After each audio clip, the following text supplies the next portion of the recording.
নিজে একটু একাকী হয়ে কয়দিন আল্লাহর কাছে দোয়া করছেন, আমার মন কান্দে যাইতে মদিনায়, আমার মন কান্দে যাইতে। বলেন না একটু, এখন বলেন, হয়তো আল্লাহ তাআলা এই বেহেশতের বাগানের উছিলায় হয়তো আল্লাহ তাআলা আমাদেরকে কবুল করেও ফেলতে পারে।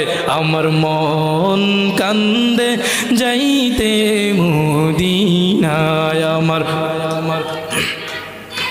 যাইতে মদিনায়, আমার মন কান্দে যাইতে।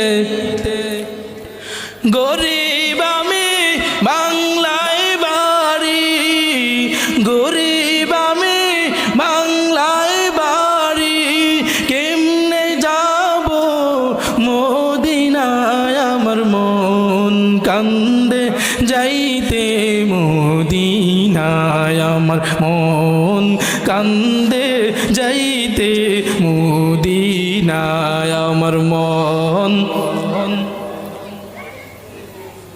আল্লাহর কাছে দুই হাত তুলে আরবি ভাষায় না পারলেও বাংলা ভাষায় বলবেন, আল্লাহ মৃত্যুর আগে একবার হলেও রাসূলের রওজা শরীফ জিয়ারত করার তৌফিক দান